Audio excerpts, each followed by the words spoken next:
play can be so many different things. Sometimes it's about looking at objects and exploring them, like a scientist, only a little scientist. And sometimes it's about how we play with each other and learn to get along when we're in the sandbox or when we're out at recess. And finally, sometimes it's just learning how to not be afraid, because sometimes we're so scared of things, and just hugging our stuffed animal and playing with our stuffed animal can make us feel better. So free play is the stuff that we did when we were kids that we can all identify with. There's no adult in charge. It often has a fantasy element, so you're playing pretend somehow, whether you're doing it on your own or whether you're doing it with others. And you're learning a tremendous amount about the world. Just listen to two kids who are playing together and acting out a little scenario. They're rehearsing the rules that we live by. They're telling each other, no, you can't do that, you can do this, but you can't do that.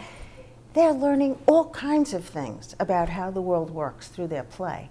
Now, when they engage in guided play with us, because we are our children's best toy, we are supporting them.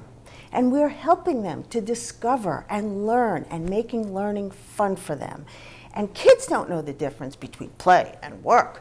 They think everything is play, and they'll learn anything we want them to learn if we do it in a playful manner that engages them and that makes their learning meaningful. There's one really great study I just want to tell you about, and it's by Bonowitz and Schultz. And what they find is if I tell you to play a certain way with a toy, and then I let you go with it, do anything you want with it, you will play only in the way you have been taught. But if instead I let you be a discoverer and an explorer first, then you play in many different ways and you see all the possibilities that that toy has to offer. You can get kids motivated because they love to learn. But if you make them sit all the time and listen, and that's what a lot of our kindergartners are doing now, it's not clear what's really going on inside their heads because it's so hard for kids to be still and quiet and listen for long periods of time. And that's not how our kids learn best. They learn best when they're engaged and active, and that's the kind of learning we have to create. Let's imagine you're a child in that kindergarten class, and you're sitting in desks in rows, and you're told, A, ah, A. Let's learn words like apple. Let's learn words like armchair.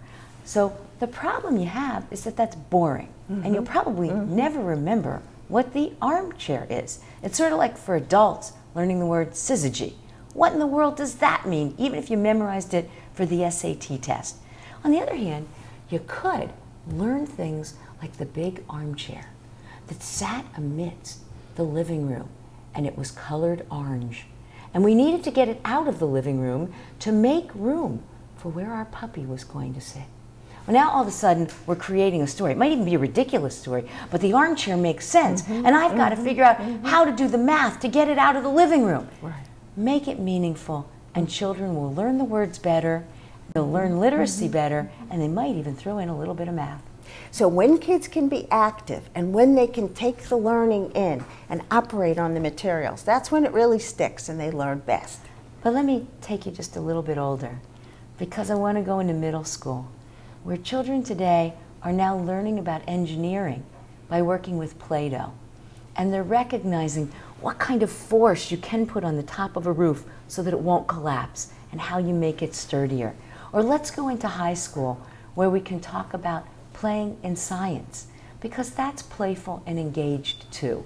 Playful learning and guided play is a way to be engaged about what we're learning about, make it meaningful, and do it in an active way.